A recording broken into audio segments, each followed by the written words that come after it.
자기 전이나 이제 자고 일어났을 때 기지개를 피잖아요. 절대 피질 못했어요. 기지개를 딱 피면은 이제 몸에 힘이 들어가잖아요. 그러면은 소변이 새는 경우가 있었어요. 그래서 절대로 기지개는 안 폈어요. 복압, 그러니까 이 배에 압력이 올라갈 때 발생해서 복압성 요실금이라고 하고요. 오늘의 주제는 복압성 요실금이 왜 오는 걸까요? 이거에 대해서 이야기해 보겠습니다.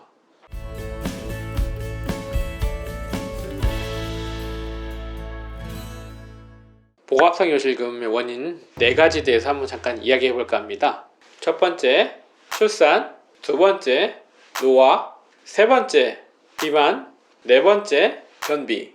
이렇게 있는데요. 첫 번째, 출산에 대해서 잠깐 이야기하면은 산도를 통해서 출산을 하게 되면 이 주위 근육들이 많이 약해지거든요. 그 중에서 특히 이제 이 요도 주위 관략근들이 약해지게 돼서 가장 첫 번째 이유 중에서 출산이 오는 거죠. 한번 약해지기 시작하면은 복구가 되지 않으니까 당연히 복압성 요실금이 악화되기 시작합니다. 두 번째는 이제 노화. 여성 호르몬이든 남성 호르몬이든 떨어지게 되면은 근육량이 감소하게 되고 주위의 조직들이 약해지는 거죠. 당연히 근육에 힘이 빠지니까 복압성 요실금에 취약하게 되는 거죠. 출산 후에 가끔 세다가 복압성 요실금이 진행하는 그 나이대가 대부분 갱년기 증상이 나오고 여성 호르몬이 떨어지고 폐경이 오는 시기거든요. 그때 복압성 요실금이 엄청 심해지게 됩니다. 골반제 근육 관리라고 해서 활성도를 올려주는 그런 치료를 하는 경우가 있습니다. 세 번째, 비만이죠. 물론 저도 지금 막 살이 쪄서 힘들지만은 이 비만은 모든 질환의 근원이 되죠.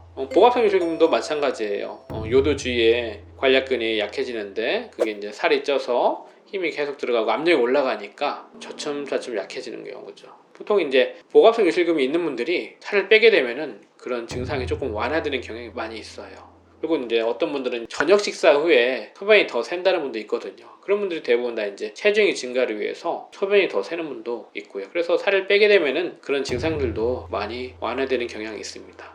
네 번째, 변비.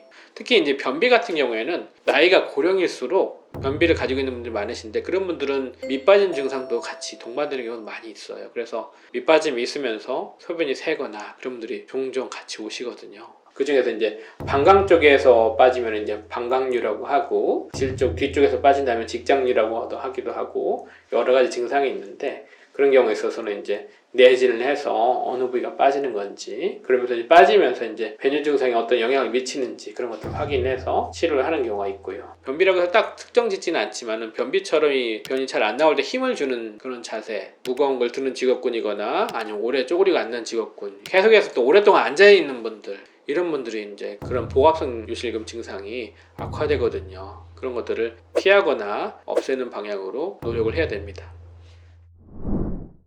최근에 이제 성생활을 하고 나서 배뇨 증상이 악화됐다고 보신 분들이 종종 있으신데요. 그러면은 성생활하고 배뇨 증상하고 연관이 많이 있냐? 이런 걸 물어보시는 분이 있는데 성생활을 할 때 균하고 연관이 돼서 그게 배뇨 증상에 영향을 미치는 거거든요. 그래서 성병이거나 아니면 일반적인 균, 몸에 사는 상재균이 요도나 그런 질로 들어가서 염증을 일으키는 거죠. 남성에 있어서는 이제 만성 전립선염하고 비슷한 여성에서도 질염이나 아니면 방광염 이런 걸 일으켜요. 그렇게 되면은 당연히 관계가 좀 과격하거나 문란하거나 하시는 분들이 그런 배뇨 증상을 일으키게 되는 거거든요. 그럼 이런 분들은 수술해야 되냐? 수술하고는 상관이 없어요. 배뇨 증상을 가지고 있지만은 요실금 수술하는 그런 치료하고는 다르거든요.